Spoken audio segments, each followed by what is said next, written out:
ഇന്നത്തെ വീഡിയോയിൽ അമേരിക്ക, അതേപോലെ ഇസ്രായേൽ, ഇറാഖ്, ഇറാൻ, സിറിയ ഇങ്ങനെയുള്ള കുറേ വിഷയങ്ങൾ ഇതിനകത്ത് നമ്മൾ നോക്കുന്നുണ്ട്. ഇതിൽ പ്രധാനമായിട്ട് ട്രംപ് ഇന്നൊരു പബ്ലിക് മീറ്റിങ്ങിൽ സംസാരിച്ചിട്ടുണ്ട്. സംസാരിച്ച സമയത്ത് പുള്ളിക്കാരൻ പറഞ്ഞത്, ഞാൻ ഒരുപാട് പേരെ റിച്ച് ആക്കിയിട്ടുണ്ട്. സ്റ്റോക്ക് മാർക്കറ്റിനെ കുറിച്ചാണ് പറയുന്നത്. ഞാൻ ഒരുപാട് പേരെ റിച്ച് ആക്കിയിട്ടുണ്ട്, അതുപോലെ തന്നെ ഒരുപാട് പേരുടെ വർത്ത് ഞാൻ ഡബിൾ ആക്കിയിട്ടുണ്ട്. അതായത് ഇതിനകത്തൊരു കാര്യം മനസ്സിലാക്കേണ്ടത്, ഇപ്പം ഇന്നലെ നിങ്ങൾ നോക്കിക്കഴിഞ്ഞാൽ മനസ്സിലാക്കാൻ പറ്റും, 25% സൗത്ത് കൊറിയയുടെ മേളിൽ തീരുവ ചുമത്തിയിട്ടുണ്ടായിരുന്നു ട്രംപ്. എന്തിനു വേണ്ടിയിട്ടാണ്? ചുമ്മാ വെറുതെ, ജസ്റ്റ് ഫോർ എ ഹൊറർ, അത്രേ ഉള്ളൂ. അധിക തീരുവ ചുമത്താൻ വേണ്ടിയിട്ട് സൗത്ത് കൊറിയ എന്താണ് ചെയ്തത്? സൗത്ത് കൊറിയ ഒന്നും ചെയ്തില്ല. സൗത്ത് കൊറിയ ഡീല് സൈൻ ചെയ്തില്ല. അതുകൊണ്ടാണ് ഞങ്ങൾ സൗത്ത് കൊറിയയുടെ മേളിൽ താരിഫ് ഇടാൻ പോകുന്നത് എന്നാണ് പറഞ്ഞിരിക്കുന്നത്. അപ്പം ഇതിലൂടെ ട്രംപ് ഈ താരിഫിനെ ഏത് തരത്തിലാണ് ഒരു ആയുധമായിട്ട് ഉപയോഗിക്കുന്നത് എന്നുള്ളതിൻ്റെ ഒരു പൂർണ്ണമായിട്ടുള്ള തെളിവാണ് ഇവിടെ സംഭവിച്ചുകൊണ്ടിരിക്കുന്നത്. അതിനോടൊപ്പം ട്രംപ് പബ്ലിക് മീറ്റിങ്ങിൽ തുറന്നു പറഞ്ഞ ആ ഒരു വിഷയം കൂടി നമ്മൾ ചേർത്ത് വായിച്ചു കഴിഞ്ഞാൽ കറക്റ്റായിട്ട് ആ ഫോർമുല മനസ്സിലാക്കാൻ പറ്റും. ഏതെങ്കിലും ഒരു രാജ്യത്തിനെ ചൂണ്ടിക്കാണിച്ചുകൊണ്ട് ആ രാജ്യത്തിന് മേളിൽ ഞാൻ ഇത്ര ശതമാനം താരിഫ് ഇന്ന ഡേറ്റിൽ പ്രഖ്യാപിക്കും എന്ന് ആ ഒരു പ്രപ്പോസൽ അങ്ങ് പറയുക. പറഞ്ഞ ഉടനെ എന്താണ് സംഭവിക്കാന്ന് പറഞ്ഞാൽ, ഈ ട്രംപിനെ ചുറ്റിപ്പറ്റിയിരിക്കുന്ന, ട്രംപുമായിട്ട് ബന്ധപ്പെട്ടിരിക്കുന്ന ഇൻവെസ്റ്റേഴ്സ്, ഇവർക്കെല്ലാവർക്കും തന്നെ ഒരു ഇര വീണ് കിട്ടുകയാണ്. ആ ഇര എന്ന് പറയുന്നത് ആ താരിഫ് വാങ്ങിച്ചു കൂട്ടാൻ പോകുന്ന രാജ്യം, അഥവാ ട്രംപ് താരിഫ് ചുമത്താൻ പോകുന്നു എന്ന് പ്രഖ്യാപിച്ചിരിക്കുന്ന ആ രാജ്യം, ആ രാജ്യമാണ് ഇര. ഫോർ എക്സാമ്പിൾ ഇപ്പം നിലവിൽ കാനഡ, അതുപോലെ തന്നെ ഇപ്പം സൗത്ത് കൊറിയ, ഇതേപോലത്തെ രാജ്യങ്ങൾ. പലതവണ ഇന്ത്യയും അതിന് വിധേയമായിട്ടുണ്ട്. അതും കൂടി നമ്മളിവിടെ കൂട്ടിച്ചേർക്കേണ്ടതുണ്ട്. അപ്പം ഇങ്ങനെ പ്രഖ്യാപിച്ച ഉടനെ തന്നെ ഓക്കെ, ഇപ്പം ഫെബ്രുവരി 1 മുതൽ ഇന്ന താരിഫ് വരാൻ പോവുകയാണ്, അപ്പോൾ അതുകൊണ്ട് നമ്മൾ ഇന്ന സ്റ്റോക്കുകളിൽ ഇൻവെസ്റ്റ്മെന്റ് ചെയ്യേണ്ടെന്ന് പറഞ്ഞിട്ട് ഈ പ്രഖ്യാപനം നടത്തിയ ദിവസം മുതലേ ആ സ്റ്റോക്കുകളൊക്കെ ലോ പെർഫോമൻസ് ചെയ്ത് തുടങ്ങും. അങ്ങനെ ലോ പെർഫോമൻസ് ചെയ്ത് തുടങ്ങുന്ന സമയത്ത് ആ സ്റ്റോക്ക് എല്ലാം തന്നെ ആ സ്റ്റേക്ക് ഹോൾഡേഴ്സ് വിറ്റ് തുടങ്ങും. അങ്ങനെ വിറ്റ് തുടങ്ങുമ്പോൾ ഈ ട്രംപിനെ ചുറ്റിപ്പറ്റിയിരിക്കുന്ന ആൾക്കാർ പോയിട്ട് ഈ സ്റ്റോക്കുകളൊക്കെ വാങ്ങിച്ചു കൂട്ടുക. ഇതാണ് സംഭവിച്ചുകൊണ്ടിരിക്കുന്നത്. ഈ അമേരിക്കൻ സ്റ്റോക്ക് ബയേഴ്സ് പോയിട്ട് മാർക്കറ്റിൽ ഈ സ്റ്റോക്ക് ധാരാളം പർച്ചേസ് ചെയ്യും. അങ്ങനെ ഈ സ്റ്റോക്കിനെ പൊട്ടിച്ച് പാളിസാക്കി കൈ കൊടുത്തിട്ട് താരിഫ് ഇംപ്ലിമെന്റ് ചെയ്യും. താരിഫ് ഇംപ്ലിമെന്റ് ചെയ്തിട്ട് വീണ്ടും എന്തെങ്കിലുമൊക്കെ നെഗോസിയേഷൻ അത് എന്നൊക്കെ പറഞ്ഞുകൊണ്ട് വീണ്ടും ഈ താരിഫിനെ പിൻവലിക്കുമ്പോൾ വീണ്ടും സ്റ്റോക്ക് ഉയരുന്ന ഒരു സാഹചര്യമാണ് ഉണ്ടാകുന്നത്. ഈ താരിഫിന്റെ ഇംപ്ലിമെന്റേഷൻ കഴിഞ്ഞിട്ട് എങ്ങനെയാണ് ആ സ്റ്റോക്ക് പെർഫോം ചെയ്യുന്നത് എന്നുള്ളതാണ് അതിന്റെ ഒരു വൾണറബിലിറ്റി ടെസ്റ്റ് ചെയ്യുന്ന ഒരു മൊമെന്റ് ആണിത്. അപ്പോൾ അത്രയും വൾണറബിൾ ആയിട്ടുള്ള ഒരു ഏരിയയിൽ നിന്നും ഈ സ്റ്റോക്ക് പതിയെ പിടിച്ച് മുകളിലോട്ട് കയറി വരണം. ആ സാഹചര്യത്തിലാണ് നെഗോസിയേഷൻസും കാര്യങ്ങളൊക്കെ നടത്തുന്നത്. പക്ഷേ ഇവിടെ ഇൻഡയറക്റ്റ് ആയിട്ട് സ്റ്റോക്ക് മാർക്കറ്റിനെയും കൂടി ഇത് മാനിപ്പുലേറ്റ് ചെയ്യുന്നു എന്നുള്ളതാണ് നമ്മൾ ആദ്യം മനസ്സിലാക്കേണ്ടത്. ഇപ്പം സൗത്ത് കൊറിയയ്ക്ക് മേളിൽ ഈ താരിഫ് പ്രഖ്യാപിച്ചിരിക്കുന്നതും ഇതേ കളികൾ തന്നെയാണ്. കാനഡ ഈ താരിഫ് പ്രഖ്യാപിക്കുന്നതിലൂടെ സ്റ്റോക്ക് മാർക്കറ്റിനെ ഒരു സൈഡിൽ ഇംബാലൻസ് ചെയ്യാനും, അതുകൊണ്ട് സംഭവിച്ചുകൊണ്ടിരിക്കുന്നത് എന്താണ്? സ്വർണം ക്രമാതീതമായിട്ട് ഉയർന്നു പോയിക്കൊണ്ടിരിക്കുകയാണ്. അതിനെ പിടിച്ചു നിർത്താൻ പറ്റാത്ത അവസ്ഥയിലാണ്. അതാണ് ഇപ്പോൾ നിലവിലെ സാഹചര്യം. കാരണം ഒന്നുമില്ല, ട്രംപിന്റെ ഈ മണ്ടൻ നയങ്ങളാണ് ഇപ്പോൾ ഇതിനെ വഴിയൊരുക്കുന്നത്. ഇപ്പോൾ ബാങ്കുകളെല്ലാം തന്നെ ഒരു കൊളാപ്സിങ് ഫിയർ, ആ ഫിയർ ഇപ്പോൾ ഫേസ് ചെയ്യുന്നുണ്ട്. അതിന് പ്രധാനപ്പെട്ട കാരണം ഇപ്പം നിലവിൽ ഗോൾഡ് ലോൺ കൊടുക്കുന്ന ഏത് ബാങ്ക് ആയിക്കോട്ടെ, അവരെല്ലാം തന്നെ ഒരു ഫിയർ ഫാക്ടറിലൂടെ കടന്നു പോവാണ്. എന്താണ് ഫിയർ എന്ന് പറഞ്ഞാൽ, കഴിഞ്ഞ ഒരു 7 മാസം കൊണ്ടാണ് സ്വർണം ഈ രീതിയിലേക്ക് കുതിച്ച് കയറി മുന്നോട്ട് പോകുന്നത്. അതിന് പ്രധാനപ്പെട്ട കാരണം ഡോളറിൽ ഇൻവെസ്റ്റേഴ്സിന് വിശ്വാസമില്ലായ്മ, ഒരു കോൺഫിഡൻ്റ് ഇല്ല ഡോളറിൽ ഇൻവെസ്റ്റ് നടത്താൻ. ഏത് സാഹചര്യത്തിലും ട്രംപിന്റെ മണ്ടൻ നയങ്ങൾ കൊണ്ട് ആ ഡോളർ താഴോട്ട് പോകാനുള്ള സാധ്യതയുണ്ട്. അപ്പോൾ അതുകൊണ്ട് തന്നെ ഡോളറിലുള്ള നിക്ഷേപം ഒഴിവാക്കിക്കൊണ്ട് ഇൻവെസ്റ്റേഴ്സ് ആയിക്കോട്ടെ പല രാജ്യങ്ങളും കോട്ടക്കണക്കിൽ സ്വർണ്ണം വാങ്ങിച്ചു കൂട്ടുന്നുണ്ട്. അതുകൊണ്ടാണ് സ്വർണ്ണത്തിന് ഡിമാൻഡ് വർദ്ധിക്കുന്നതും സ്വർണ്ണത്തിന്റെ വില ഉയരുന്നതും. അപ്പോൾ ഈ സാഹചര്യത്തിൽ മനസ്സിലാക്കേണ്ടത്, ഇപ്പം ഇന്ത്യൻസിനെ സംബന്ധിച്ചിടത്തോളം ഒരുപാട് സ്വർണവുമായിട്ട് ബന്ധപ്പെട്ടാണ് ജീവിതം തന്നെ സ്ട്രക്ചർ ചെയ്തിരിക്കുന്നത്. അപ്പോൾ ആ സാഹചര്യത്തിൽ എന്തൊക്കെ തന്നെ ഡൗറി നിയമം, ആ നിയമം, ഈ നിയമം എന്നൊക്കെ പറഞ്ഞുകൊണ്ട് ഈ വിഷയത്തിൽ പല നിയമങ്ങൾ വന്നെങ്കിലും, പലതരത്തിലുള്ള നിയമങ്ങൾ നാട്ടിൽ നിലനിൽക്കുന്നെങ്കിലും ഇപ്പോഴതിനൊന്നും ഒരു കുറവും വന്നിട്ടില്ല എന്നുള്ളതാണ് യാഥാർത്ഥ്യം. അപ്പോൾ ആ സാഹചര്യത്തിൽ കുടുംബ പശ്ചാത്തലം ആയിക്കോട്ടെ, ജീവിതത്തിലുള്ള മുന്നോട്ട് പോക്കായിക്കോട്ടെ, എല്ലാം തന്നെ ഈ സ്വർണ്ണത്തിലാണ് കെട്ടിപ്പണഞ്ഞ് കിടക്കുന്നത്, പ്രത്യേകിച്ചും ഇന്ത്യൻസിന്റെ ലൈഫ്. ആ സാഹചര്യത്തിൽ ഈ സ്വർണ്ണ വിലക്കയറ്റം പലരിലും ആശങ്ക ഉണ്ടാക്കുന്നുണ്ട്. പക്ഷേ ഈ ആശങ്ക ഉണ്ടാക്കാനുള്ള തിരികൊളുത്തിയത് ട്രംപാണ്. ട്രംപിന്റെ സ്ഥിരതയില്ലായ്മയാണ് ആഗോളതലത്തിൽ ഈ സ്വർണ്ണത്തിന്റെ വില ഇങ്ങനെ കുതിച്ചു കയറാൻ കാരണമായത്. അപ്പോൾ ഇതുകൊണ്ട് സംഭവിക്കാൻ പോകുന്നത്, ഇപ്പം സ്വർണ്ണപ്പണയം എടുക്കുന്ന ഫിനാൻസ് കമ്പനികളായിക്കോട്ടെ, അതേപോലെ തന്നെ സ്വർണ്ണപ്പണയം എടുക്കുന്ന ബാങ്കുകളായിക്കോട്ടെ, ഇവരെല്ലാവരും തന്നെ ഒരു ഫിയർ ഫാക്ടറിലൂടെ കടന്നു പോകുന്നു എന്ന് ഞാൻ പറഞ്ഞായിരുന്നു. അതായത് ഒരു സുപ്രഭാതത്തിൽ ഈ സ്വർണത്തിന്റെ വില പൊടുന്നതിനെ കൂപ്പുകുത്തുന്നെങ്കിൽ ഈ സ്വർണ്ണപ്പണയം കൊടുത്ത ബാങ്കുകളെല്ലാം തന്നെ വല്ലാത്ത രീതിയിൽ പെടും. ആ ഒരു സാഹചര്യം ഇപ്പോൾ രൂപപ്പെടുകയാണ്. കാരണം അതിനും മേൽ സ്വർണത്തിന്റെ വില ഉയർന്നു കഴിഞ്ഞു എന്നുള്ളതാണ് യാഥാർത്ഥ്യം. ഒരു പരിധിവരെയൊക്കെ ഉയർന്നാലും ഓക്കെ, പിടിച്ചിരിക്കാൻ പറ്റും. ഇങ്ങനെ ക്രമാതീതമായിട്ട് ഉയർന്നു നിൽക്കുന്ന സാഹചര്യത്തിൽ ഏതെങ്കിലും ഒരു സാഹചര്യത്തിൽ ബാങ്കുകൾ പൊട്ടാനുള്ള സാധ്യത വളരെ കൂടുതലാണ്. ഇങ്ങനെയുള്ള അനാലിസിസ് റിപ്പോർട്ടുകളും വരുന്നുണ്ട്. ഞാൻ നിങ്ങളുടെ മുന്നിൽ ഒന്ന് സൂചിപ്പിച്ചെന്നേ ഉള്ളൂ.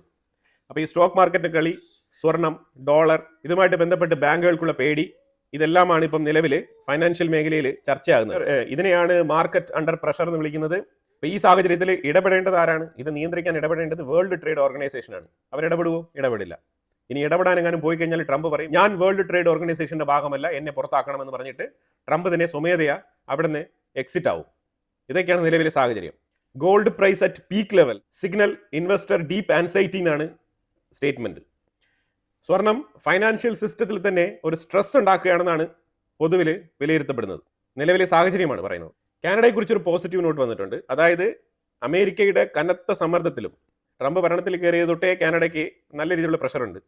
ഈ സാഹചര്യത്തിലും കാനഡ 7% ഗ്രോത്ത് റേറ്റ് രേഖപ്പെടുത്തിയിട്ടുണ്ടെന്നുള്ളതാണ് കാനഡയുടെ റിപ്പോർട്ട് പറയുന്നത്. അതുപോലെ 17,000 കോടിയുടെ ഇന്ത്യ കാനഡ ഡീൽ വരുന്നുണ്ട്. ഇത് യുറേനിയം സപ്ലൈ ചെയ്യുന്നതുമായിട്ട് ബന്ധപ്പെട്ട ഡീലാണ്. 17,000 കോടിയുടെ ഡീലാണ്. ഇന്ത്യയും കാനഡയും തമ്മിൽ മാർച്ചിൽ ഈ ഡീൽ സൈൻ ചെയ്യുമെന്നാണ് പറയപ്പെടുന്നത്. കാരണം UAE ഭരണാധികാരി ഇന്ത്യ സന്ദർശിച്ച് മടങ്ങുമ്പോൾ ന്യൂക്ലിയർ പവർ പ്രോജക്റ്റുമായിട്ട് ബന്ധപ്പെട്ട് വലിയ തോതിലുള്ള ഒരു ഡിസ്കഷൻ നടത്തിയിട്ടുണ്ടായിരുന്നു. നമ്മൾ അതിനെക്കുറിച്ച് സ്പെഷ്യലായിട്ട് തന്നെ ഒരു വീഡിയോ ചെയ്തിട്ടുണ്ടായിരുന്നു. അത്രമാത്രം പവർ പ്ലാന്റ് റിയാക്ടറുകൾ പ്ലാൻ ചെയ്യുന്ന ഇന്ത്യക്കും UAEക്കും തീർച്ചയായിട്ടും യുറേനിയത്തിന്റെ ആവശ്യം വളരെ വലുതാണ്. അപ്പോൾ അതുകൊണ്ട് യുറേനിയം കാനഡയിൽ നിന്ന് പർച്ചേസ് ചെയ്യാണ്. 17,000 കോടിയുടെ ഡീലാണ് കാനഡയുമായിട്ട് ഇന്ത്യ സൈൻ ചെയ്യുന്നത്. ഇതെല്ലാം ഇതിന്റെ ഭാഗമാണ് കേട്ടോ. അമേരിക്കയെ ഡിപ്പെൻഡ് ചെയ്ത് മുന്നോട്ട് പോകുന്ന സാഹചര്യം ഒഴിവാക്കണമെന്ന് യൂറോപ്പ് ശക്തമായി തീരുമാനം എടുത്തിട്ടുണ്ട്. അതാണ് മനസ്സിലാക്കേണ്ടത്. ഇത് അമേരിക്കയ്ക്ക് ദോഷം ചെയ്യും. ട്രംപ് ഇത് തിരിച്ചറിയുന്നുണ്ടോ എന്നുള്ളത് നമുക്കറിയില്ല. ഈ സ്റ്റോക്ക് മാർക്കറ്റിൽ കിടന്നുള്ള ഈ ഒരു വിളയാട്ടം ഉണ്ടല്ലോ, ഈ വിളയാട്ടം വൈകാതെ തന്നെ അവസാനിപ്പിക്കേണ്ടി വരും. ഇതൊരു പരിധി വരെയൊക്കെ ഓക്കെ ആവും.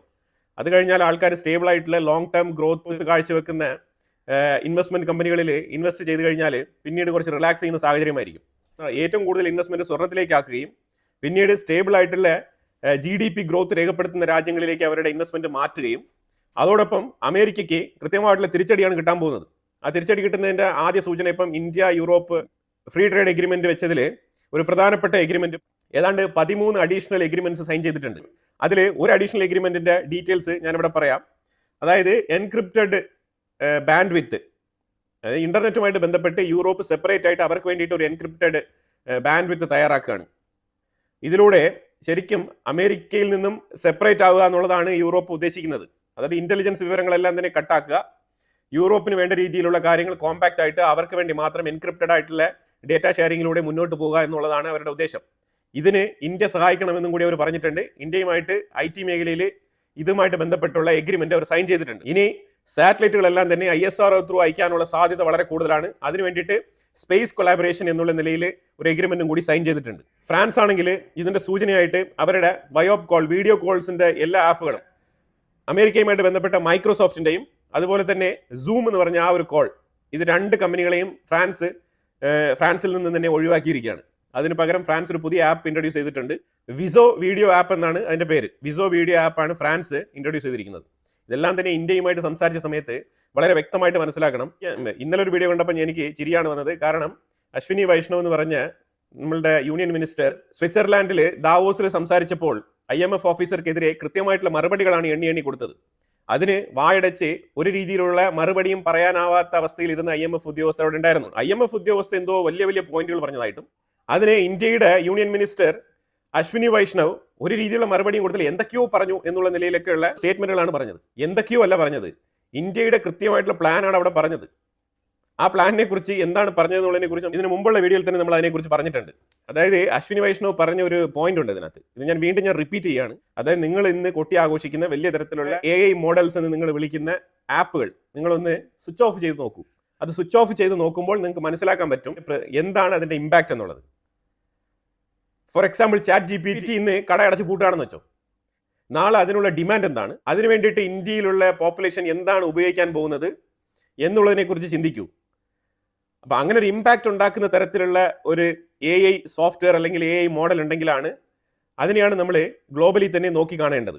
അതല്ലാന്നുണ്ടെങ്കിൽ ഓരോ രാജ്യത്തിലും അവർക്ക് ഉപയോഗിക്കാൻ പറ്റുന്ന രീതിയിലുള്ള ആപ്പുകൾ AI ആപ്പുകൾ ഉണ്ടെങ്കിൽ, AI മോഡൽസ് ഉണ്ടെങ്കിൽ പിന്നെ എന്താണ് ഈ ഒരു ChatGPT അല്ലെങ്കിൽ ഇതേപോലത്തെ AI ആപ്പുകളുടെ പേരിൽ ഇത്രമാത്രം ഭീമമായ ഇൻവെസ്റ്റ്മെന്റുകൾ വാങ്ങിച്ച് നടത്തിക്കൊണ്ടുന്ന ഈ കമ്പനികളെ കൊണ്ട് എന്ത് പ്രയോജനമാണെന്നുള്ള ചോദ്യമാണ് ചോദിച്ചത്. അത് വളരെ വ്യക്തമാണ്. ഫുട്ടേജസ് ഒക്കെ ഇപ്പോഴും കിടപ്പുണ്ട്. വൈറലായ ക്ലിപ്പുകളാണ്. അതിനെയൊക്കെ ബാലിശമായ രീതിയിൽ എടുത്തു വെച്ചാണ് ഇവിടെ സംസാരിക്കുന്നത്. എനിവേ, അതൊക്കെ ഓരോരുത്തരുടെ കാഴ്ചപ്പാട്. അപ്പം അങ്ങനെ വരുന്ന സാഹചര്യത്തിൽ ഇന്ത്യയുടെ സപ്പോർട്ട് അത് എല്ലാ മേഖലകളിലും യൂറോപ്പിന് വേണം എന്നാണ് അവർ ആവശ്യപ്പെടുന്നത്. കാരണം ഇന്ത്യയെ അവർ വിശ്വസിക്കുന്നുണ്ട്. ദേ ട്രസ്റ്റ് ഇന്ത്യ. ഇന്ത്യ ഒരു കാര്യങ്ങളും ഇൻറ്റഗ്രിറ്റി വിട്ടുകൊണ്ട് ചെയ്യാറില്ല. പിന്നെ ഒരു സന്തോഷ വാർത്തയുള്ളത്, അമേരിക്കയിൽ അനധികൃതമായിട്ട് കുടിയേറി പാർക്കുന്ന ഇന്ത്യക്കാരുടെ എണ്ണം ഗണ്യമായ രീതിയിൽ കുറഞ്ഞിട്ടുണ്ട്. 2024 85,000 പേരുണ്ടായിരുന്നു. അമേരിക്കയിൽ ഇല്ലീഗലായിട്ട് എൻട്രി ആയ ഇന്ത്യൻസിന്റെ എണ്ണമാണ് 85,000. അത് 2025 വൻതോതിൽ കുറഞ്ഞിട്ടുണ്ട്. 23,830 കുറഞ്ഞിട്ടുണ്ട്. 85,000 നിന്നും ഡ്രാസ്റ്റിക് ആയിട്ടുള്ളൊരു കുറവാണ്. അതായത് ട്രംപ് അവിടെ ഉള്ളത് കൊണ്ട് ഒരുപാട് ഇല്ലീഗൽ ഇമിഗ്രന്റുകൾ ഇപ്പം അങ്ങോട്ട് പോകുന്നില്ല എന്ന് വേണമെങ്കിൽ നമുക്ക് ഇതിനെ കരുതാം. അപ്പോൾ അതാണ് ഇന്ത്യക്കാരുടെ കണക്ക്. ഇല്ലീഗൽ ഇമിഗ്രന്റുകളായിട്ട് അമേരിക്കയിൽ പിടിക്കപ്പെട്ട ആൾക്കാരുടെ കണക്കാണ് 23,830 എന്ന് പറയുന്നത്.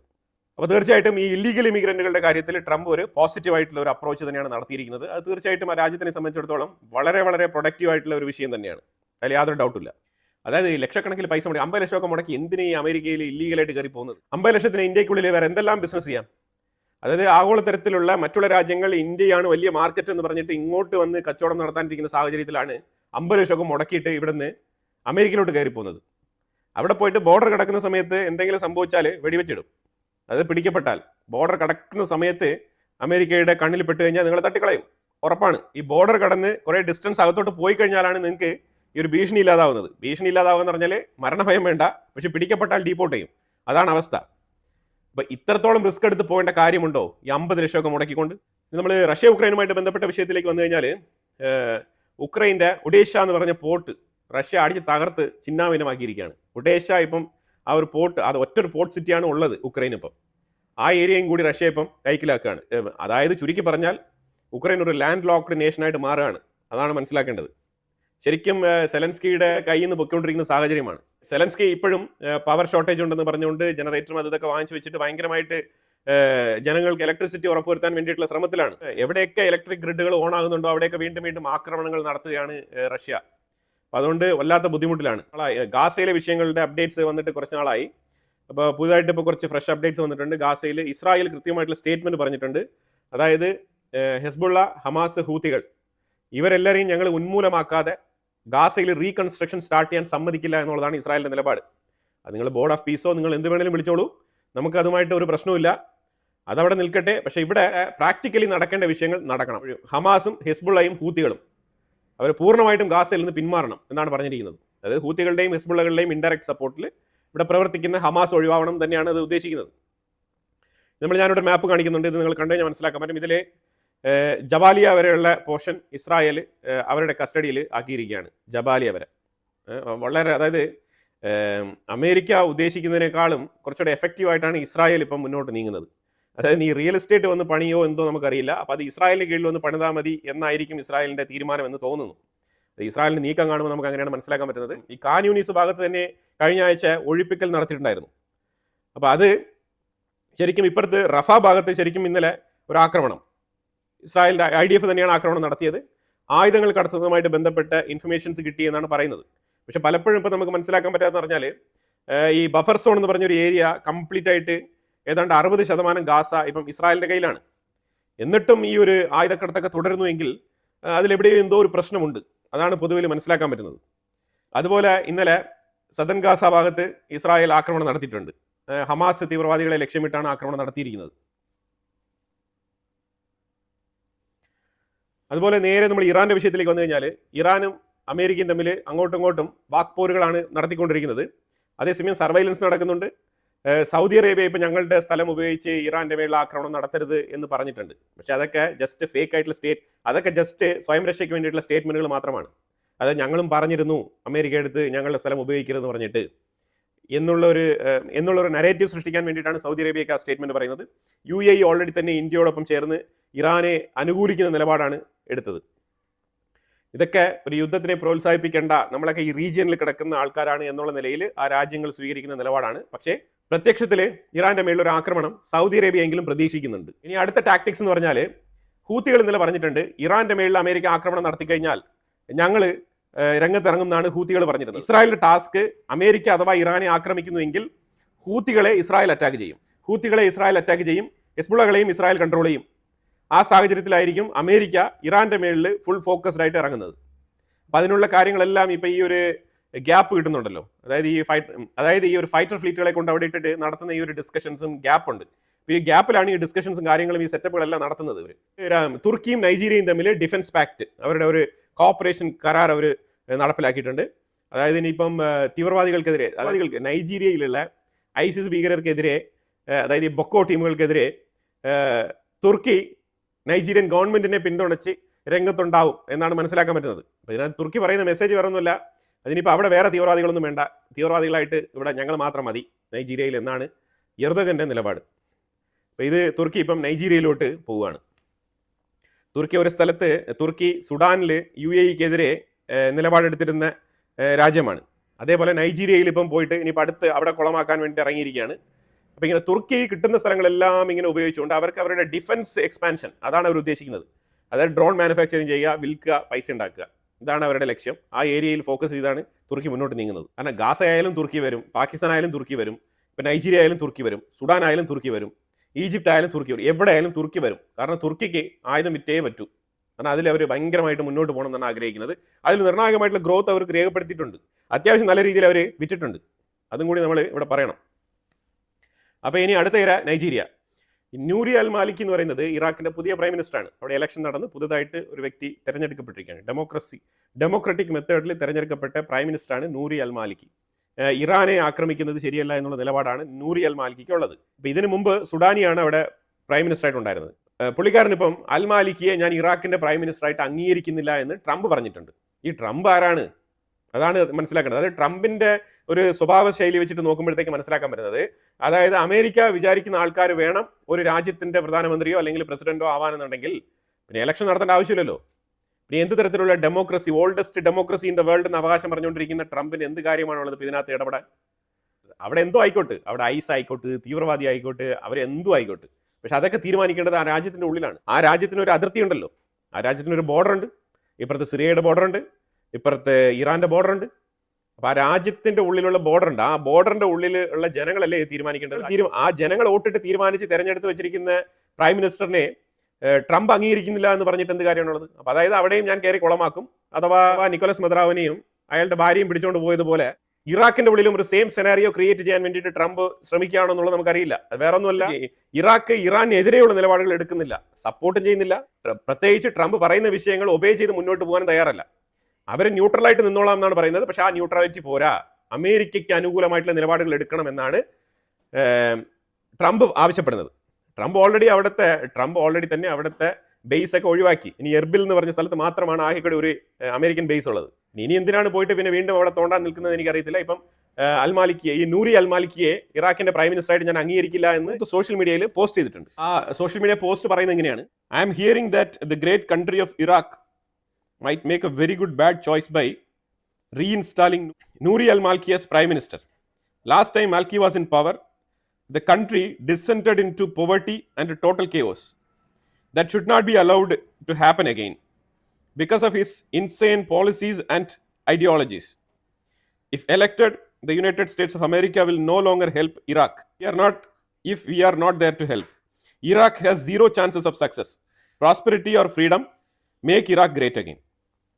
എനിക്ക് ചോദിക്കാനുള്ളത്, എത്ര രാജ്യങ്ങൾ ഗ്രേറ്റ് ആക്കാനാണ് ട്രംപ് ശ്രമിക്കുന്നത്? ട്രംപ് ആകെ കൂടി ഗ്രേറ്റ് ആക്കാൻ നടക്കുന്നത് അമേരിക്കയാണ്. അതിനു വേണ്ടിയിട്ട് മാത്രമാണ് ഫണ്ടമെന്റൽ ആയിട്ടുള്ള പോളിസികളെല്ലാം തന്നെ അമേരിക്കയെ നന്നാക്കുന്ന രീതിയിലാക്കി വെച്ചിരിക്കുന്നത്. പിന്നെ എന്ത് തരത്തിലാണ് മേക്ക് ഇറാഖ് ഗ്രേറ്റ് അഗൈൻ എന്നൊക്കെ പറഞ്ഞിട്ട് എവിടെ പോയാലും ഒരു ഗ്രേറ്റ് അഗൈൻ ഡയലോഗുമായിട്ട് നടക്കുകയാണ്.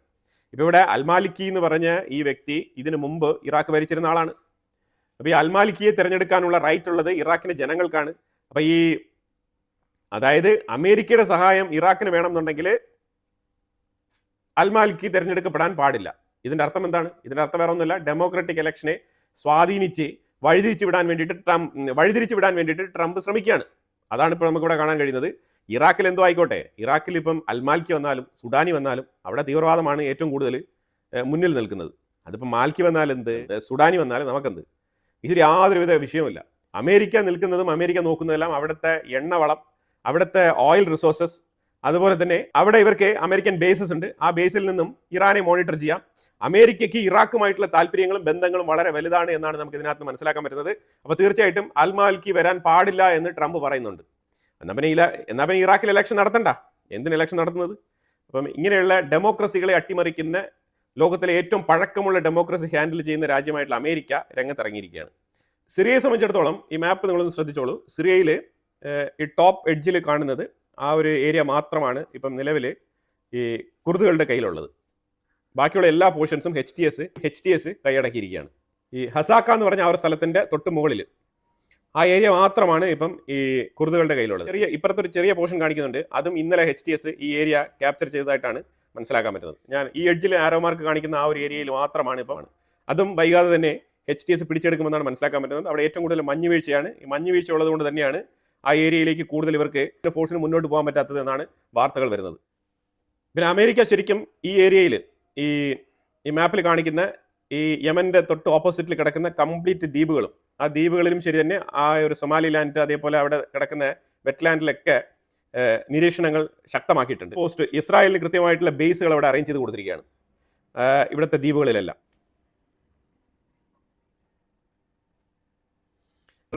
ഈ ഞാൻ ആരോ മാർക്ക് കാണിക്കുന്ന ഈ ഗ്രീൻ കളറിൽ ആ ഏരിയയിലുള്ള ഐലൻഡുകളിലെല്ലാം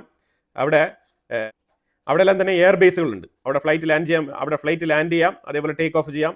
വളരെ എളുപ്പത്തിൽ തന്നെ അവിടെ നിന്ന് ഫൈറ്റർ ജെറ്റുകൾ ടേക്ക് ഓഫ് ചെയ്ത് കൊണ്ടുപോകാൻ കഴിയും. ആ സാഹചര്യത്തിൽ ഈ യമനെ ചുറ്റിപ്പറ്റിയുള്ള ദ്വീപുകളിൽ കൃത്യമായിട്ട് യമനെ ലോക്ക് ചെയ്ത് നിർത്തിയിരിക്കുകയാണ്. പണ്ടത്തെ പോലെയല്ല, ഹൂത്തികൾക്ക് കുറച്ചുകൂടെ പ്രയാസമാകും. ഇത്തവണ ഇറാൻ അമേരിക്ക യുദ്ധം ഉണ്ടാകുന്നതെങ്കിൽ ഹൂത്തികൾക്ക് അത്ര എളുപ്പത്തിൽ റെസ്പോണ്ട് ചെയ്യാൻ കഴിയില്ല. കാരണം ഇവിടെ ഇസ്രായേലിനെ വെച്ച് ലോക്ക് ചെയ്യാണ്. സൊമാലിലാൻഡിന്റെ ഭാഗത്തു നിന്നും ഇസ്രായേൽ കൃത്യമായിട്ട് യമനെ തകർക്കാനുള്ള സംഭവം, യമനെ കൃത്യമായിട്ട് ടാർഗറ്റ് ചെയ്ത് അറ്റാക്ക് ചെയ്യാൻ വേണ്ടിയിട്ട് സ്ഥിരമായിട്ട് സൊമാലിലാൻഡിലുണ്ടാവും. അല്ലാതെ ഇപ്പം പറന്ന് പോയി ബോംബിട്ടിട്ട് വരേണ്ട ആവശ്യമില്ല. സൊമാലിലാൻഡിൽ നിന്ന് കൃത്യമായിട്ട് ടാർഗറ്റ് ചെയ്ത് അറ്റാക്ക് നടത്താനുള്ള വഴിയാണ് ഒരുങ്ങുന്നത്. അതായത് ഹൈ പ്രഷറാണ് ഇറാന്റെ മേളിൽ അപ്ലൈ ചെയ്യുന്നത്. അത് മാത്രം നമുക്ക് മനസ്സിലാക്കാൻ പറ്റുന്നുണ്ട്. അപ്പോൾ എന്തായാലും കുറേ ഇൻഫർമേറ്റീവ് ആയിട്ടുള്ള വിഷയങ്ങളാണ് നമ്മൾ വീഡിയോയിൽ പങ്കുവച്ചത്. ഇതിനെക്കുറിച്ചുള്ള അഭിപ്രായങ്ങൾ കമന്റ് ബോക്സിൽ രേഖപ്പെടുത്തുക. കൂടുതൽ വാർത്തകളുമായിട്ട് അടുത്ത വീഡിയോയിൽ വരാം. Thank you so much.